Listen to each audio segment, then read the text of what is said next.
If I put if we put it in an opened recipient, these microorganisms start to reproduce.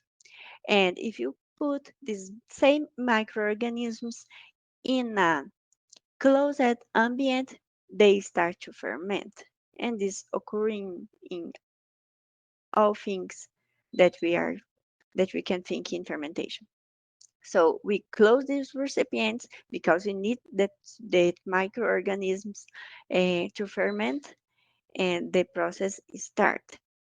But the Saccharomyces are different from the lactic acid because this first one generate lactic acid and the Saccharomyces generate alcohol, also carbonic gas, and also sugars. And this is the difference between the first one. And so we can ferment this coffee in all the process, in fully washed, in honey, and in natural. So you close these bacteria, the bacteria that we need or the flavors that we want to give in our coffees. And after that, after that, you choose the time that you want to ferment this coffee, 1 week, 2 weeks, days, a month, and control all the ambient, control the quality of the sherry, control the temperature, control the bricks, control the pH, and after discover the best way to ferment our coffee, we'll choose this like a process.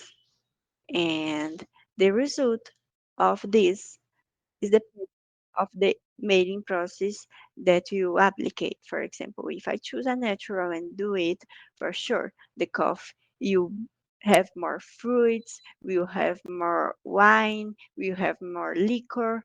But if you do it in a fully washed process, maybe just just make strong the natural flavors of the coffee. For example, it happens a lot in a geisha varietal. If we do anaerobic fermentation in a geisha, probably the floral notes will be much more strong. And this is the anaerobic fermentation in general. We also have the carbonic maceration. Well, it's the same thing from the anaerobic fermentation. The big difference in this case is we put more carbonic gas in the atmosphere of the recipient, like you can see here, but more carbonic, the atmosphere of this recipient have a control and it's taking out the oxygen. So, but here we are working with also Saccharomyces and we are transforming um, glucose in alcohol, in sugar, and carbonic gas. And the result of this process is almost the same, the result of the anaerobic fermentation. We have strong flavors, we have more fruits, we have more liquor, we have more wine. It's not much, and it's a little difficult right now because people are trying to make this easy because uh, a lot of products don't have access to have a carbonic gas in the farms. So in general, everybody is making only the anaerobic process, which is almost the same process. Um, I think in general is it. I don't know I think we can speak a bit right now. We can speak about the process. We can speak about your dough beds. I'm here, and it's for me a pleasure to help you the way that I can. Trying to open the microphone, but I don't know I can do it.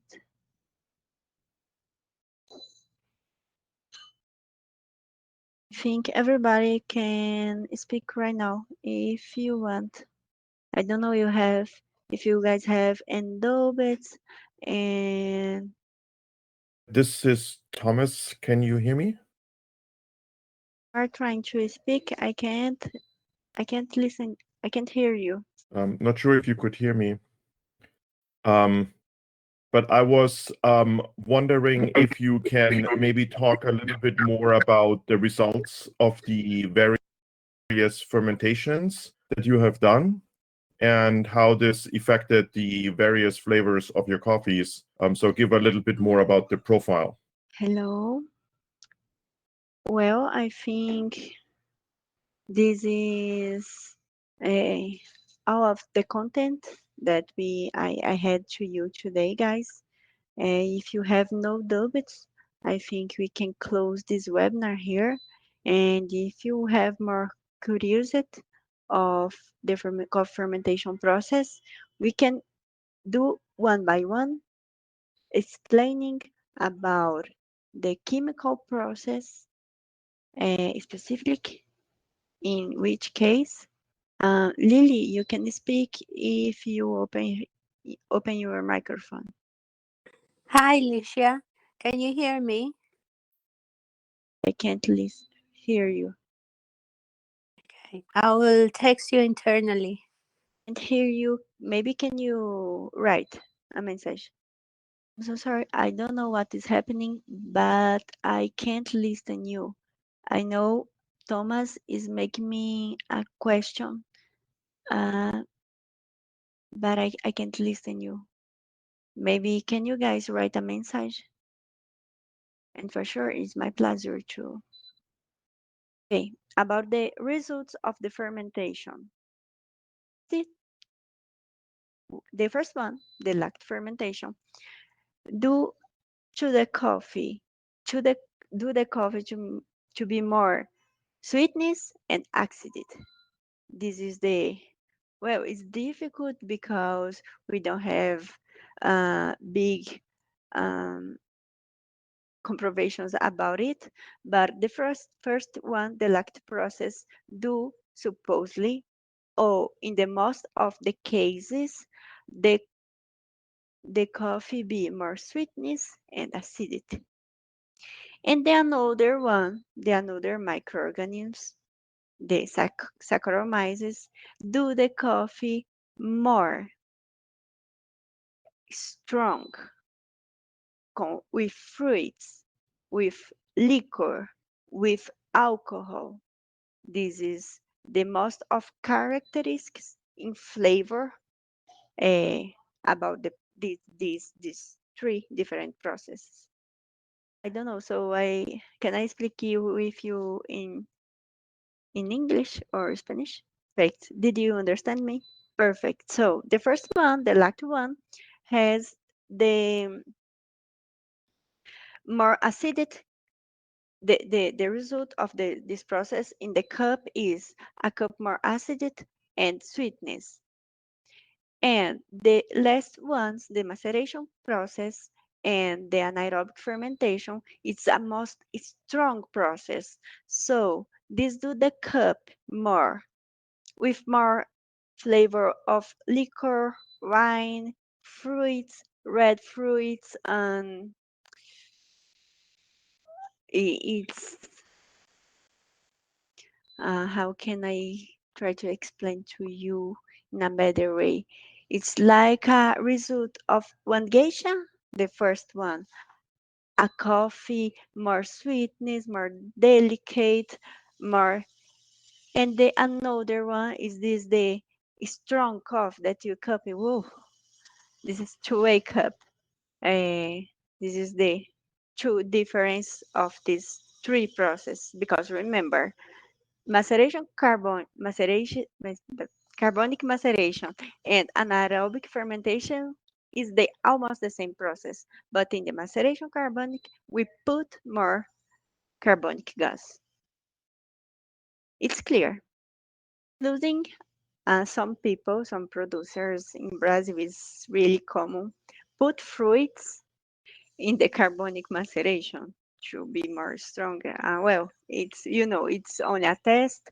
We are trying to do things every day, new things, but the carbonic maceration is strong. This cough, like, oh my God, uh, carb anaerobic fermentation or carbonic maceration of almost 100 hours, more than 100 hours. The flavor of this coffee is really strong. And the another one is it's more soft. Do you have more doubts? Doubts? My pleasure to be available to respond you. Anybody have more doubts? If not, I think we can close this first webinar. Thank you so much for your time, for your confidence to be here with us. We are always here to help you in the best way that we can. Thomas, if you have more doubts in any way, you can take my email and I can respond to you. It's my pleasure. And thank you so much for your participation. And see you guys in the next time, in the next webinar.